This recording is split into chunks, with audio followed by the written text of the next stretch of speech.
Okay, hi everyone. My name is Emilia Cardenas, and today I'm going to be discussing something that will hopefully inform you to make a better decision. So, with how competitive the job market is these days, we need to be more conscious about where we're going to seek our higher education. The national student debt is currently over $1 trillion, according to the Education Data Initiative. So, we really need to be mindful. So, my speech today will inform you about the advantages and disadvantages of going to an in-state school versus an out-of-state school for your higher education. The audience will stand to gain information that will help them make an informed decision about where they want to pursue a higher education.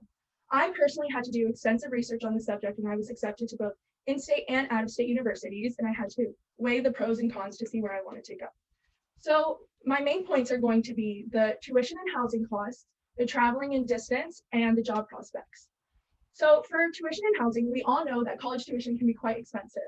So one of the first things you should consider when you're trying to pick a college is the financial aspect.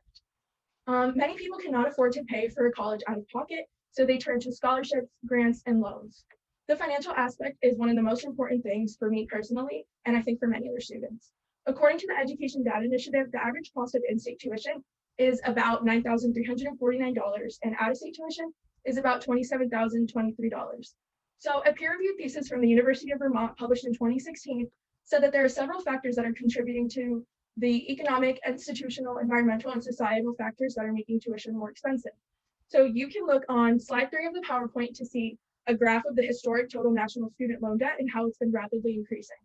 So I, along with many other Floridian students, received the Bright Future Scholarship, which is like a statewide scholarship that if you qualify for, it'll cover your tuition and books for all 4 years of your college education. And I know for myself personally, and for a lot of other students in Florida, this really made us consider going to an in-state school versus an out-of-state school where we wouldn't get this benefit.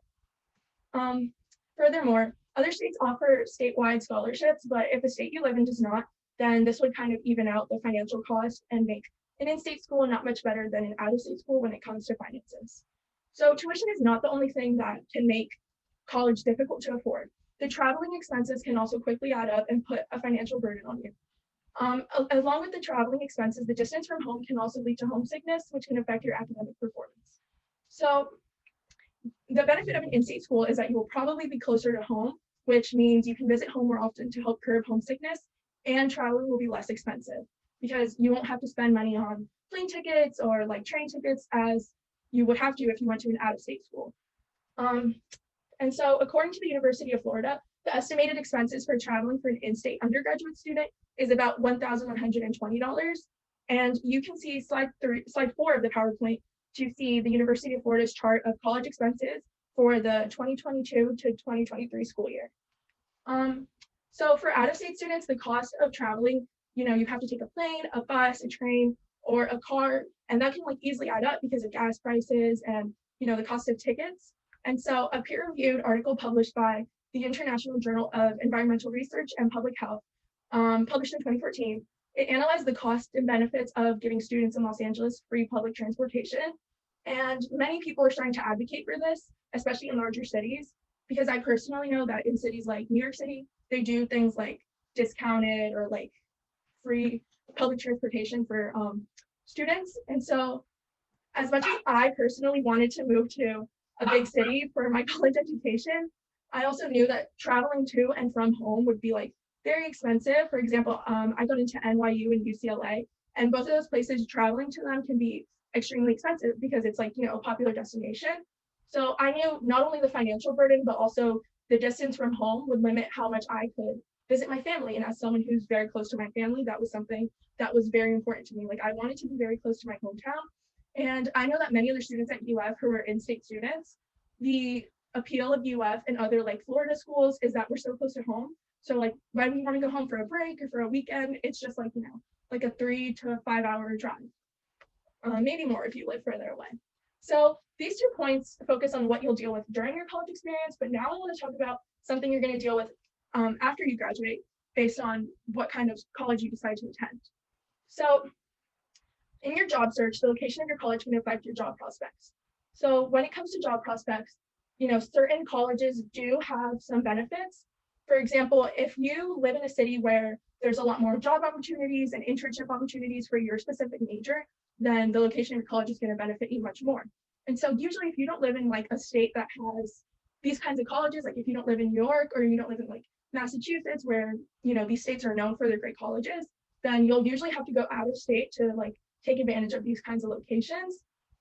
So according to a peer-reviewed report from Georgetown University published in 2020, first-year earnings for the same degree can vary by as much as $80,000 based on where you attend college, which means that if you say you attend college in a big city that is really beneficial for your major and like it's like a really prestigious university, you could end up earning more than if you went to another place.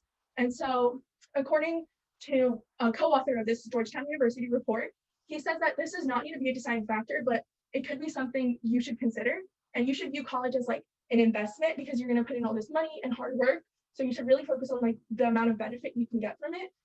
But the rise in remote work models, especially with like the pandemic and everything, it's made it possible for us to like tap into job markets that are kind of far from like where we live.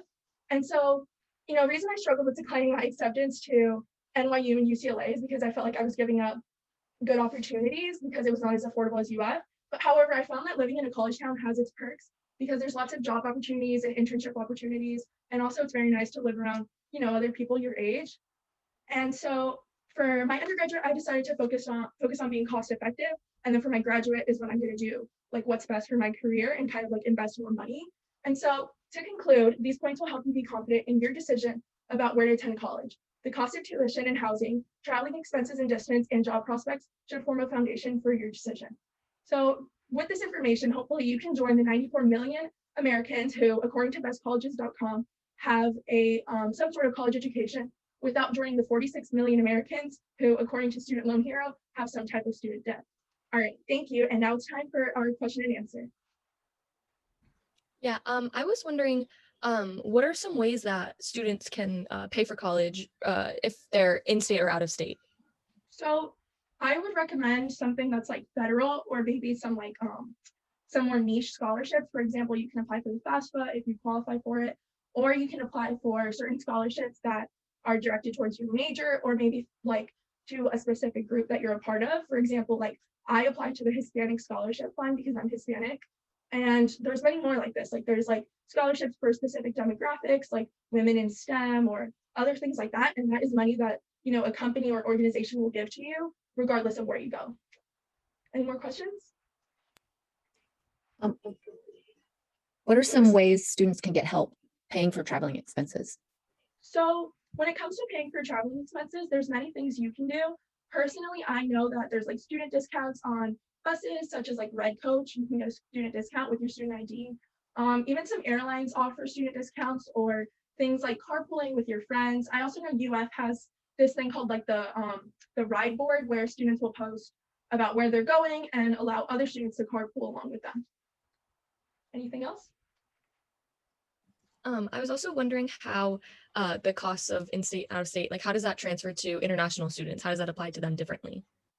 Okay, so it's pretty much like where a student from, in this country would consider going to an in-state would be, more like economically sound and like better for them, but then, there's more prospects. It's kind of the same thing.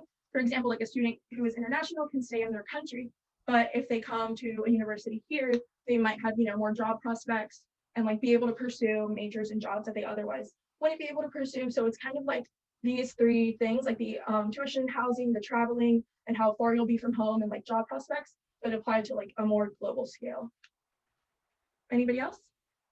So I was just wondering, how does this apply to private universities?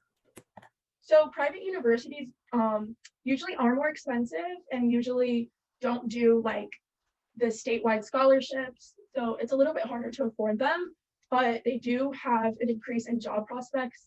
So it's kind of like similar to the in-state versus out-of-state. Public versus private is like a similar thing where you'll be paying more, but it might be a better investment unless you know what you're doing at a public university, which might be more financially beneficial.